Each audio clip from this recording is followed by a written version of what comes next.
And good morning, YouTube. It is TGIF. This is the old soldier coming at you from a cold, wet morning from Robeson County, North Carolina.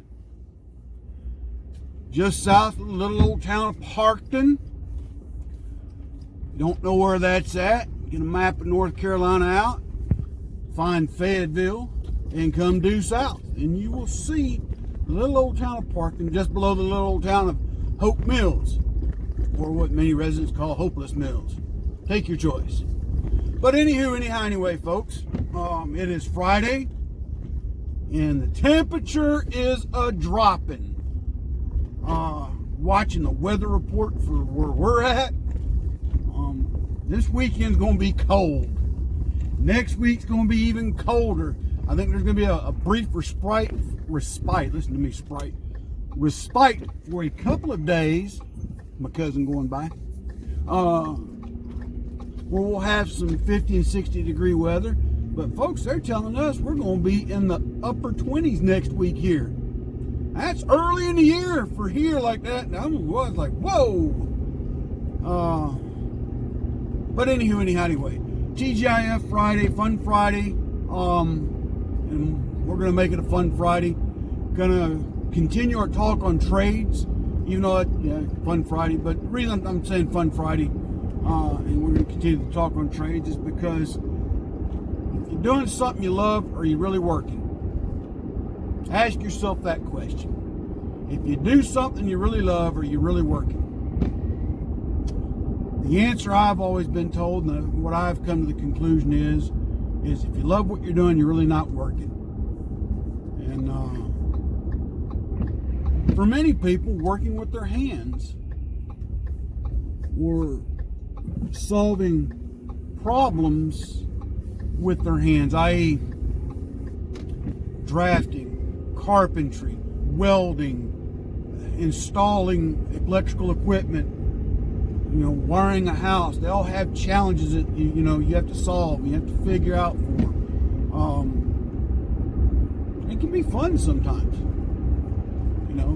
That challenge of, okay, I know I've got to put X amount of circuits in this building, and I've got to wire them just so.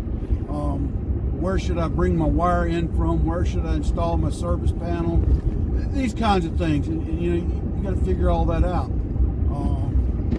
Likewise, when a carpenter sees a project, how do I frame this? What's the best way to frame this? Things like that. So, again, folks, if you are looking at a career change, or you're not happy with what you're doing now, look at going into the trades. You'd be surprised how satisfying and enjoyable one of the trades can be. Like I said, I went back to school a couple years ago to get my degree in electrical systems technology. And why electrical systems for me? Because there's so many branches you can diversify into. Okay, I can go into electronics. I can go into electrical work like I did this summer, which I'd done a long time ago with my first break in the Army. I can go into the solar installation field, which is still something that I would want to learn more about. Not so much that I want to go into it for employment, but that I can do my own installation on my own house. I'm a firm believer that solar power is a great way to go. There are people that would disagree with that, but honestly, if you think about it in the long run, if you're going to stay where you're at for quite some time, it's something to think about. You just got to think about what type of system you want to put in. But anyway, back to what I'm talking about. My project when I graduated is me and my lab partner, we built a solar power generator. And it was a challenge, but it was fun. Because it had to be portable. That was a requirement we put on ourselves. We wanted it to be portable so that you could take it camping, use it in your home to provide temporary lighting and a charge port for your phones, your laptops, maybe plug in your modem to keep your internet going, that kind of thing. And it was a challenge putting something like that together and package it just so that it, didn't take up too terribly much space. Relatively easy to move for two people to move around, that kind of thing.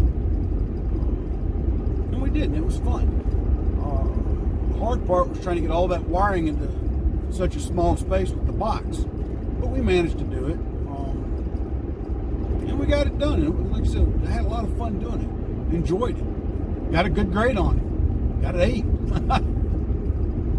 Can't beat that now.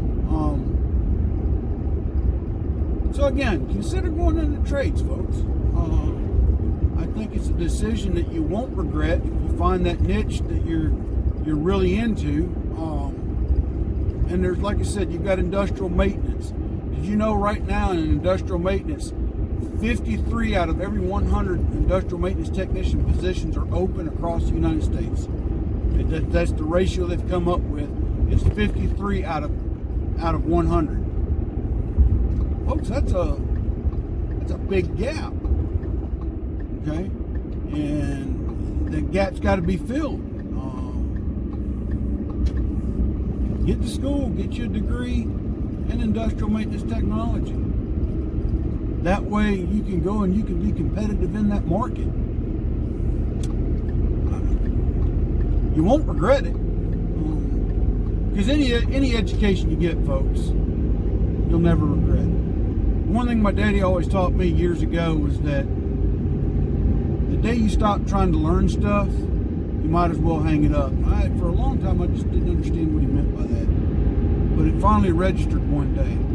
Even if you're going to a formal school, or if you're at home just picking up a book reading about a subject, try to learn something every day.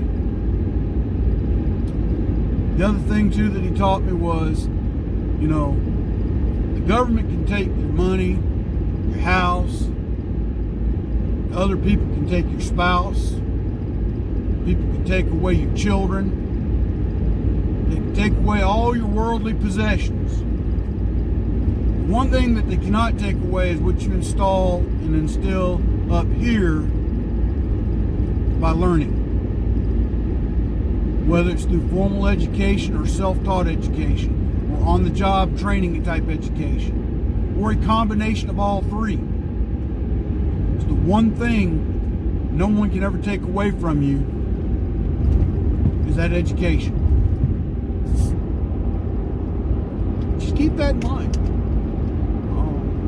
And again, we've talked about that too. The importance of education and the fact that the North American Free Trade Agreement basically compelled high school guidance counselors or education departments to basically put a big push on trying to send every child to a 4-year institute. And they, and now we're seeing the fruits of that labor, that there's a shortage in the skilled trades. And again, I don't knock 4-year education. If there's a degree out there that you want to pursue, go for it. The only thing I would tell any young person that's wanting to go on to a 4-year institute is this: find something that you can get a degree in that you can actually make a living at. I had one young person a while back ask me, "What do you mean by that?" I said, "Don't go and get a degree that when you leave, your only prospects of employment is working at the 7-Eleven or retail type jobs." Nothing wrong with retail and working at 7-Eleven, but I'm just saying, if you're going to go to school for 4 years and get a degree, that when you walk out the doors that there's no prospects for meaningful employment, you need to really scratch your head and ask yourself, is that degree really worth the knowledge? Now, I'll counter that by saying this: if you've got a skill that you can make a living at, regardless of the degree you have, by all means. But if you're going to school for a degree like that, get a minor. I always tell them, minor in something that can provide you a means of living. Don't just go for the major that's not going to get you anything.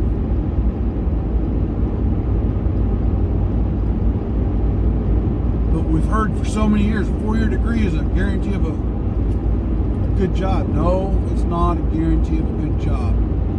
Nothing is a guarantee of a good job. Skills help you get a job. Knowledge helps you get a job.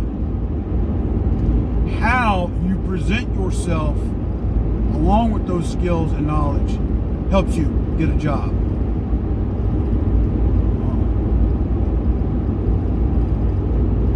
Just getting a 4-year degree is not a guarantee of anything.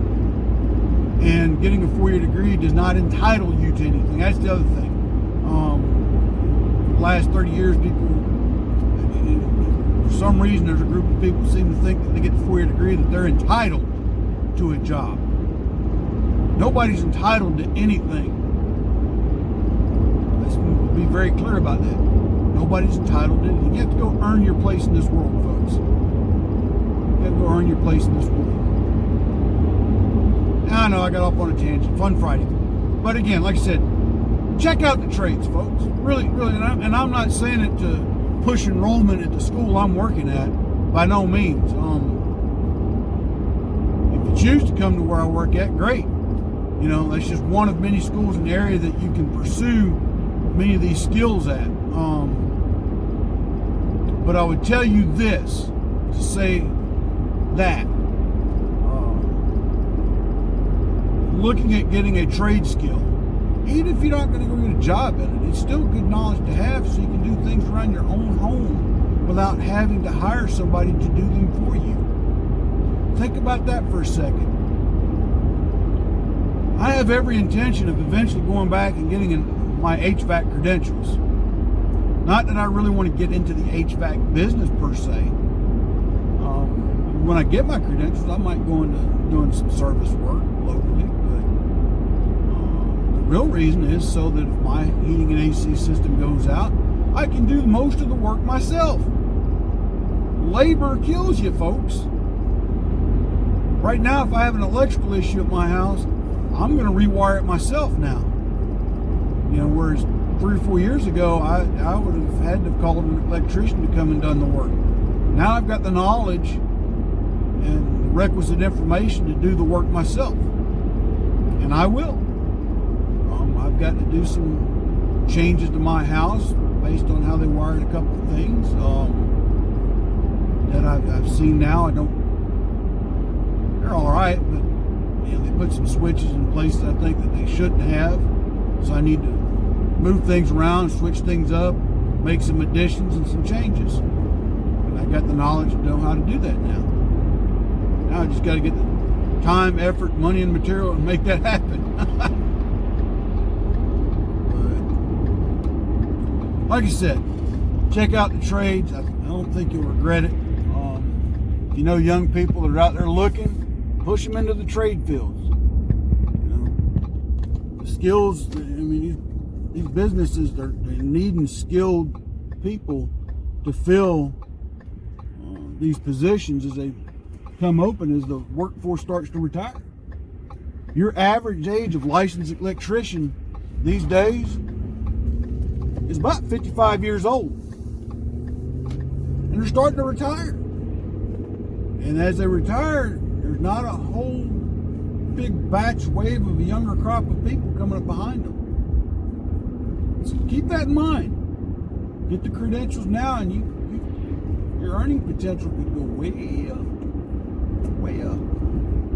So, but anyway, folks, thought I'd share that with you this morning for Fun Fact Friday, or Fun Friday.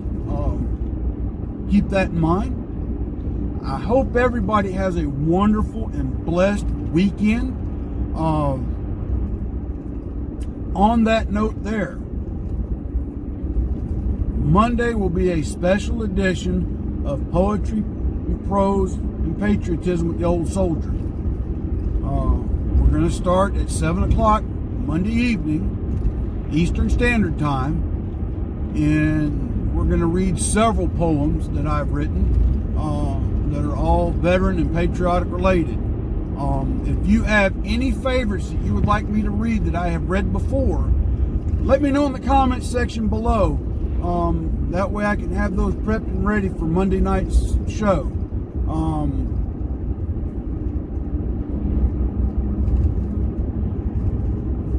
Tell me what your favorite one is you would like to hear again, and I'll have those ready to go for us. But I'll hope that you'll take the time to join us, and join us on the side chat as well, as we read these poems and we talk,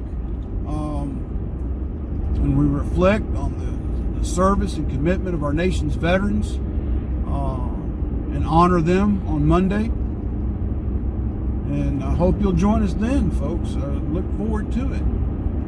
Tomorrow, I don't know if I'll get a video out or not. My wife and I were going to go to the Airborne and Special Operations Museum in downtown Fayetteville.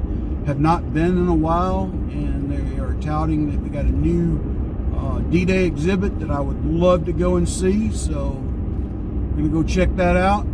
I don't know, maybe I'll do a video from the museum as we go through there as well. More to follow on that one.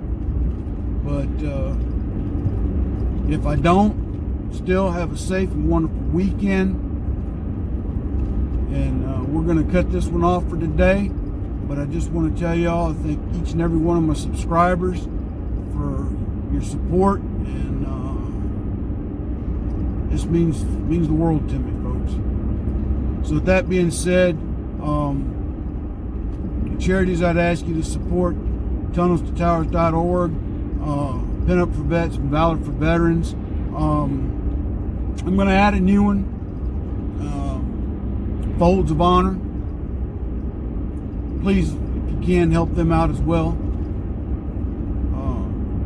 Vendors I'd ask you to support: Money Quick Pawn on Rayford Road in Fayetteville, North Carolina. Go by, and if you live in my area, and go check them out.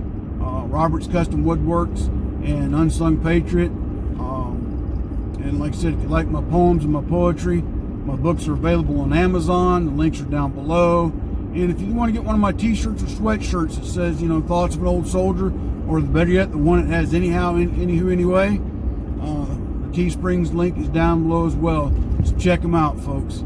But until we meet again, folks, God bless. Take care. And we will talk to you soon. This is the Old Soldier out.